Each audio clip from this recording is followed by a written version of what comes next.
वाला गोस्वामी होता है, जिसने अपनी इंद्रियों पर निग्रहण किया है, जिसने ज्ञान ध्यान विवेक में पुरुषार्थ रूपी परमार्थ रूपी जीवन जिया है, जिसने अन्य समाजों को भी एक दिशा निर्देशन दिया है, उसका नाम गोस्वामी है।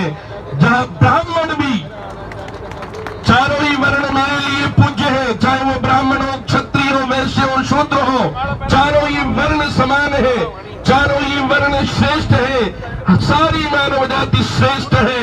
लेकिन उनमें भी जो श्रेष्ठ माने गए ब्राह्मण, वो ब्राह्मण भी आपको ओम महापुरुषाय नमः कहते हैं। इससे ज्यादा और श्रेष्ठता आपको क्या चाहिए? ब्राह्मण देवता भी आपको महापुरुषाय नमः बोलते हैं, महापुरुष कह करके आपको संबोधित करते हैं। इसलिए बंधुओं, गोस्वामी का कर्तव्य होता है कि वो कम से कम त्रिकाल संध्या करे। त्रिकाल संध्या भी अगर ना कर सके तो 2 काल तो संध्या करे ही करे। उसके बाद में कम से कम अपनी जो मर्यादाएं हैं, अपनी जो मठों की परंपराएं हैं, अपनी जो मंडियों की परंपराएं हैं, हमारी जो 52 मंडियां हैं, हमारे कौन देवता है, कौन देवी है, कौन तीर्थ है, कौन नदी है, कौन भाला है, ये सारी जितनी भी व्यवस्थाएं हैं, क्योंकि आप कोई पराये नहीं हो। इन अखाड़ों की परंपराओं में ही जो महापुरुष हैं, उन महापुरुषों से ही उद्धृत ये 10 नाम गोस्वामी समाज है। इसलिए मैं आग्रह करूंगा कि हर गोस्वामी का जीवन एक पवित्र और शाश्वत जीवन हो।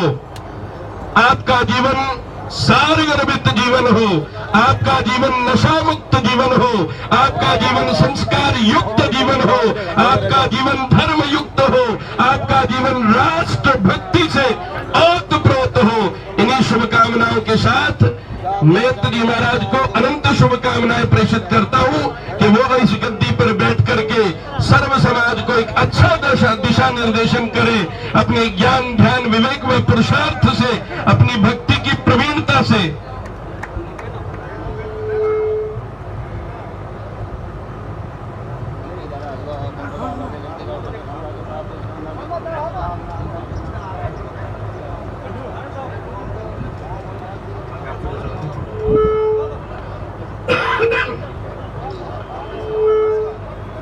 हमारे पूज्य निरंजन भारती जी महाराज जो सारी व्यवस्थाओं को देख रहे हैं, उन्होंने आग्रह किया है कि जो भी गुरुमूर्ति बहुत ज्यादा जल्दी में है, क्योंकि और भी कार्यक्रम है, तो वो बिना भोजन प्रसाद लिए ना पधारे। वहां व्यवस्था है, आप भोजन प्रसाद लेकर के ही पधारे। मैं फिर पुनः विषय पर आता हूं बंधुओं। गला एकदम बैठा हुआ है, लगातार आज 7 दिन से ये प्रवचन की शैली चल रही है। कल गोडवाड़ थे और आज यहाँ है। ऐसी पूज्य संतों की कृपा है। तो मैं तो बस सूक्ष्मता से इतना ही कहूंगा कि आप अपने जीवन को धर्ममयी जीवन बनाओ। ये जीवन बार बार मिलने वाला नहीं है। दुर्लभो मानुषो देहो देखी नाम क्षण भंगुरा, बड़ा ही दुर्लभ है।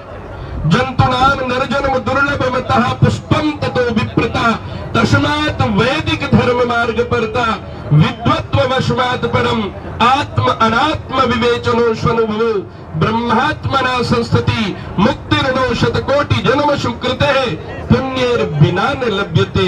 ये तो कोई जन्म जन्मांतर रहा, कर्म कर्मांतर, गुण गुणांतर, युग युगांतर रहा, कोई पुण्य उदय विया जन जाने वो मनुष्य जीवन मिलियो।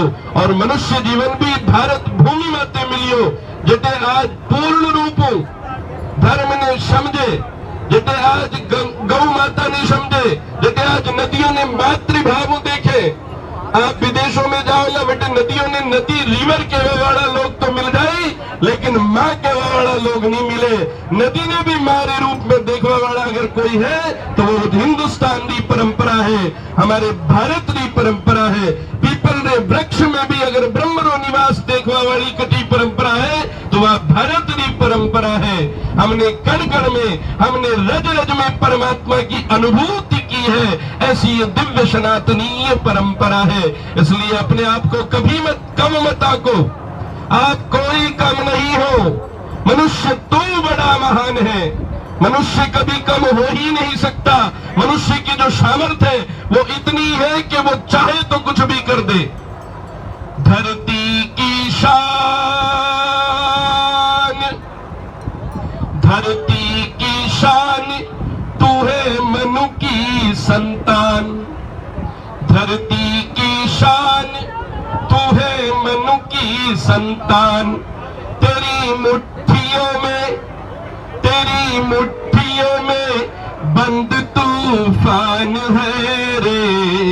मनुष्य तू बड़ा महान है, भूल मत मनुष्य तू बड़ा महान है।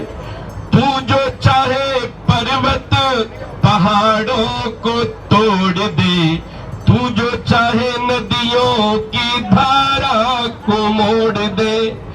तू जो चाहे पर्वत पहाड़ों को फोड़ दे, तू जो चाहे नदियों की धारा को मोड़ दे।